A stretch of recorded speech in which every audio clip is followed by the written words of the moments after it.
I got my voice back. Well, 92, 93%. I'm nearly there. I've got a bit of stuff in my throat, but not too bad. Which is why I'm on these. So you get nothing and then two turn up all at one time, you know. So before I was ill, this is February, I don't know, February the 18th, 19th, I don't know. I bought 2 bugles in 1 week.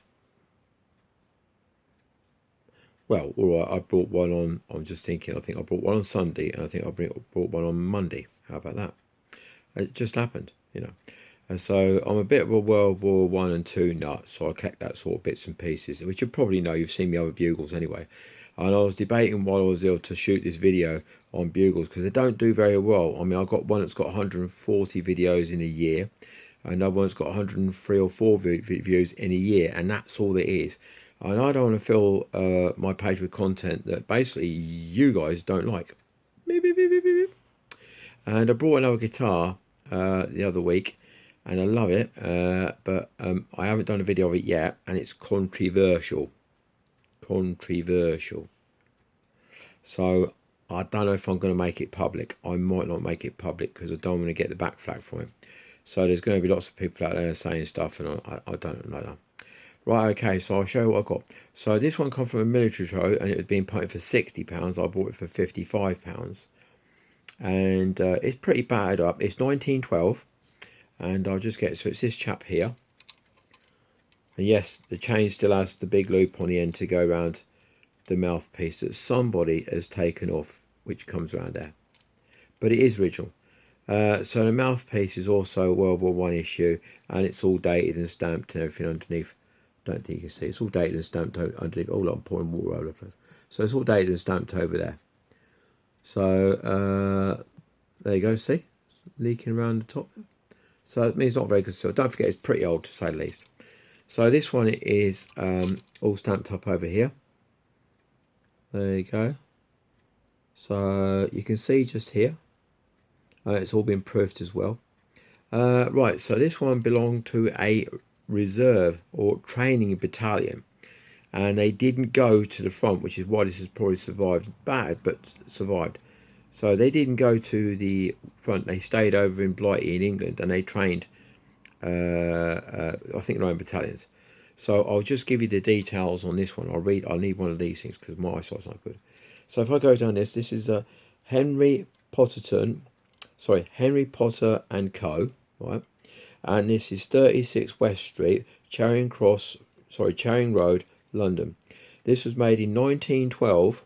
This one was made in 1912, stamped on 1912, and it was issued. So it's got the government issue marks. So this is the 8/14, which is August 14, which of course was when war broke out, as you know. So this is stamped up August 14, so 8/14, crow's foot, and the inspector was number 52, which I thought was the 52nd, as in Ox and Bucks, you know, but it isn't. This is an inspector 52, and this is 3 well, so it's the 3rd Battalion Wellingtons, and it says 1, 2, which I think is 1st and 2nd Battalion, which is what it belonged to. So 1st and 2nd, so anybody in the 3rd Wellingtons, in the 1st or 2nd Battalion could use this. It was issued to that battalion or to them. And it's not been personally named, because if you mark this up with your name, you'd be in big trouble, because it belonged to the Crown. It didn't belong to you, it wasn't your property. But you know, at the end of the war, they would probably give you as a souvenir, say, keep that, son, that's yours, you know, annoy your neighbours. Anyway, but yeah, so I'll just go again. So it's Henry Potter and Co. 36 West Street, Charing Road, but that'll be in Charing Cross, London. It's 1912 made. It's dated the 8/14. 52nd is 52 is the inspector's number with the crow's foot. 3 well, 3rd Battalion Wellingtons, and 1, 2, I think it can be used, or the 1st or 2nd Battalion. That's my guess to that. And as I said, I checked them up. They never went to the front. They were a training battalion. And as I say, that's why this one has survived. Also, if I go to this bit up here, this one says just the same down here. This one says HK and Sons. And this is close footed down now. And it plays okay, this one, even with the water dripping out the sides. So there you go. So this is this one. Just doing a quick one. So I'll just do a.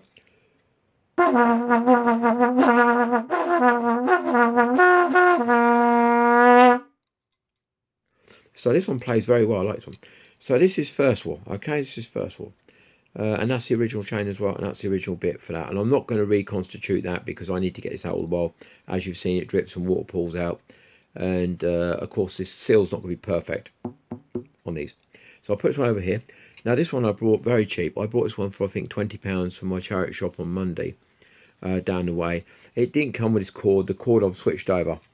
So this cord is not the original cord. That cord is just a cord that I got. That's all it is. If you're going to say what battalion or reg is it to, I don't know, and I'm more than sure it doesn't fit either of these two. This one is marked up as well, so I'll just show you over here. So this one's all marked up here as well, just there. And this is a second war battalion, and this is the same one, and this is Henry Potter and Co. Makers 36 to 38 West Charing Road. That'll be Charing Cross, and this is London, and it says 12 down there, and the 12th battalion is the Suffolks.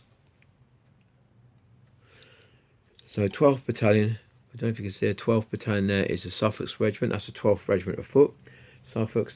This has got the real chain incorporated, and it's all on it, and the original mouthpiece, as you can see as well, all marked up as well. This has been pretty well battered. As you can see, there's a fair bit of damage over here, which does affect my sound a little bit. It does affect my sound a little bit, see there? And this has got the collar, which is the thicker collar.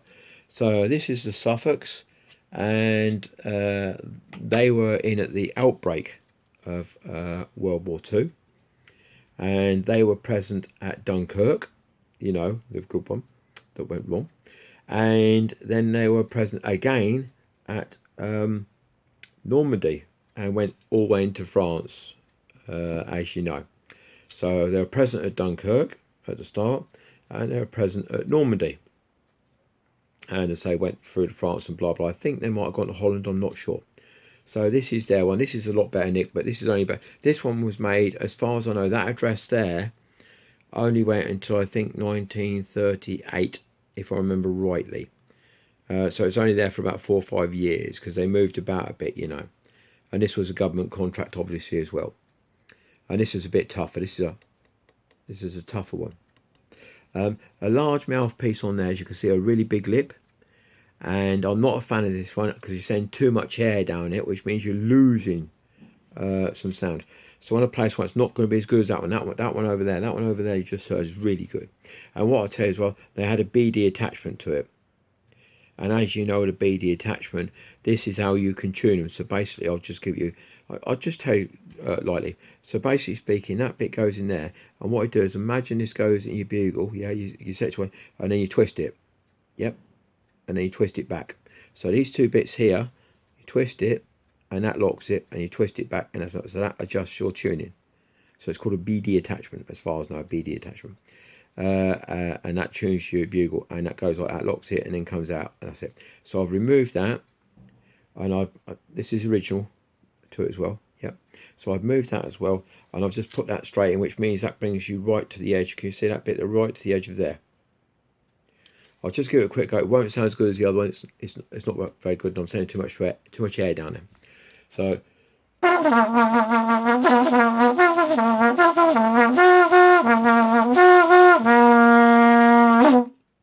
See, there's a lot of. Can you hear that? You don't want to. You want a nice light, like little. I'll just do. You just sort of a little bit of air, and you can hold your notes for much. Your note will go much longer, and you're using much less air. So you don't want to put a lot of air down. So I'll just do it.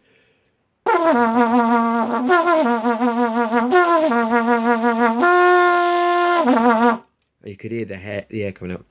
So yeah, so this is right on the outbreak of war. Again, like that one, that was August 14. And this is right on the outbreak of the war as well. And this one is approximately 90 years old. That one over there is 1912. So that one's 114 years old. This one is approximately 90 years old, which is hard to believe. And again, they're both being service used, as you can see from the damage. And they've both got the original tuners, and that one's fixed to it as well. But this cord I found on the other one, and is nothing. before you come in. It's nothing to do with it. I just put it on it because basically it's a chord, and that's about it. It's just a chord. So it'll probably go on something else. I'll probably get another bugle somewhere. So I had two of these before I lost all my voice and was ill and couldn't talk or anything. I was croaky as hell. But yeah. So there you go. So that's original. That's a BD attachment, and I've removed that from there and put that one back in there. So I'll go at my first wall one again because we nearly get to. We are 10 minutes. I'll just give us a little blow again, a little blow. But this doesn't use. There's no air, so it's not so bad.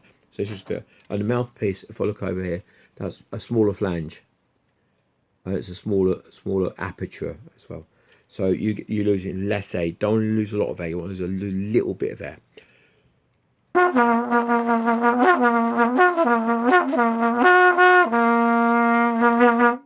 Now this is a really good bugle. I suppose what the idea was for this one is it being a service bugle, they had to get the biggest one on there because some people out there, wait for it, have got great big mouths, and I haven't. So they might put that on there thinking, right, no matter how big that bloke is, 7'3", he's going to be able to blow it. He's going to send a lot more air down than I am. I'm not going to send a lot of air down it. I'm a little guy. I'm 5'8", but if you've got a 6'6" or 6'5" guy, he's going to have a huge amount of air and lungs, and I haven't got, and I'm only too little, and of course I haven't been well recently. So I'll just do this one again, just a little bit.